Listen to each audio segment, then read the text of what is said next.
So what do you have here? I found this on the side of the road, and I figured maybe I could get something for it. It looks like an old projector. Maybe. It looks like an old projector, but this is actually from 1865. During the time of the Civil War. What would happen is these are little miniature cannons.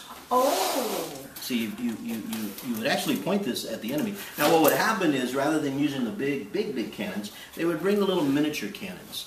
And that way they could place them in locations, thus surprising the enemy. Now, normally this was used by more the Confederates, I think, to catch the northern people off guard. But it's great too. It is great, exactly, and that was sort of a giveaway. Looking right here, I can kind of, yeah, it was about 1863 to be exact. Now, this will probably run you about 25 bucks. That's all? 25? About $25. That might be enough to maybe sell you, or to buy you at least maybe half a book. Half a book? I don't know. Maybe a quarter of a book. I also found this. I'm not really quite sure what it could be, but it reminds me of an antique iPod. Well, what do you think? Back in the 1965 BCC, before Christ? You think? That's a long time there, BC. Okay. B County College. Here we go. B County College. Okay. Centennial. Sylvia, Centennial. This Wow. is a special Centennial edition of this. Yes, you are correct. It was the earlier iPod. Okay. And it was, the USBs back then looked a little different right here. Used to, you could plug these into the wall. Wow. And you could get your current, and also you could download all your information and your music. Really? I didn't know that. Exactly. Now, iTunes has been around since just maybe for a few years. But before that, we had Looney Tunes. Looney Tunes. Along with the iTunes, the Looney Tune. Is that where Bugs Bunny would come out? Bugs Bunny. Okay. Actually, this was actually a contraption here that Bugs Bunny probably would have used. And we have some of his recordings, actually.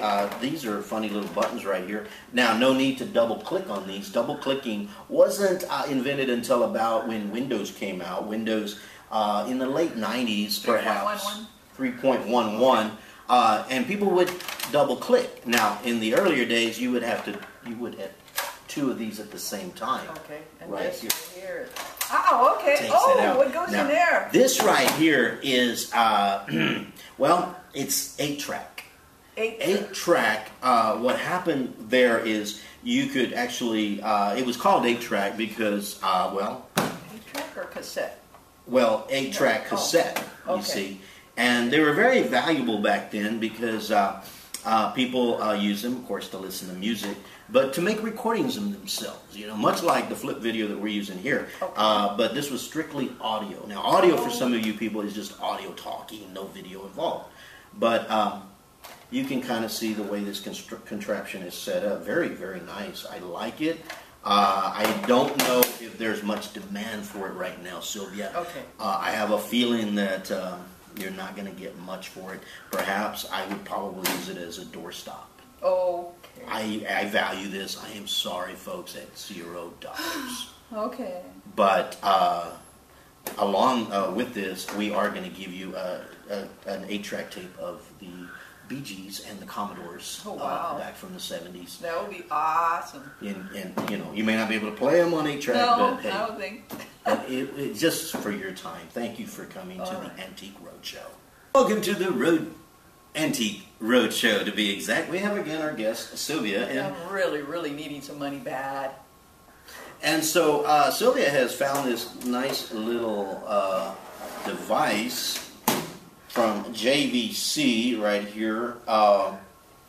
And it's got a serial number on it. That's usually a good sign that you might be able to get some value out of it. Okay. Now, did anything else come with this thing right here? Yeah, bunch of wires. I'm not really sure where they go. That explains it all.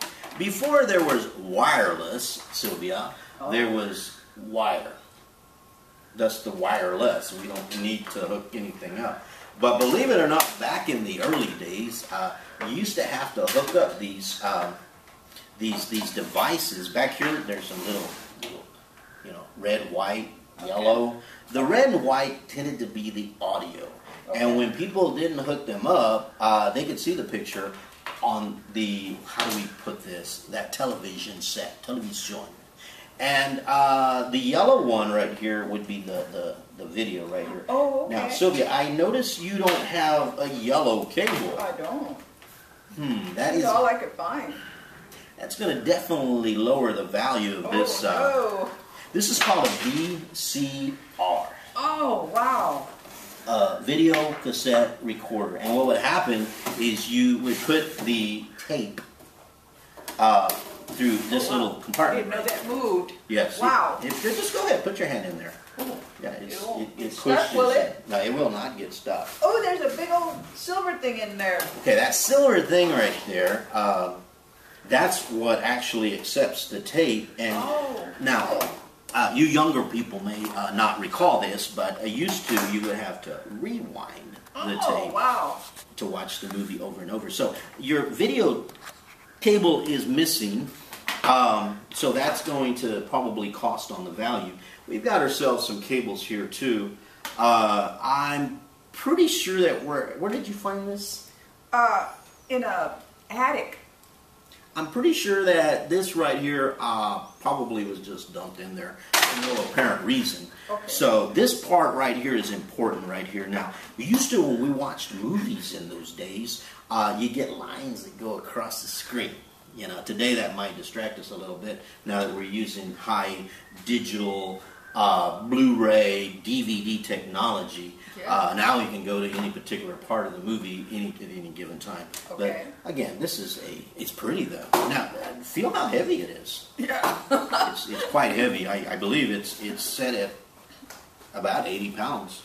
80 pounds right here. And, back in that day, and the reason they were heavier back then is because security was a little at a minimum, and so when people broke into your house, you didn't want the burglar to just walk away with it so easily. And so, don't think that the heaviness of it is going to increase the value, though. Okay. But you know what, Sylvia? I personally take interest in this little device here. That I'm willing to give you a little extra money for this. Okay. I'm going to go for $10 if that's okay with you. I think I will value this at $10.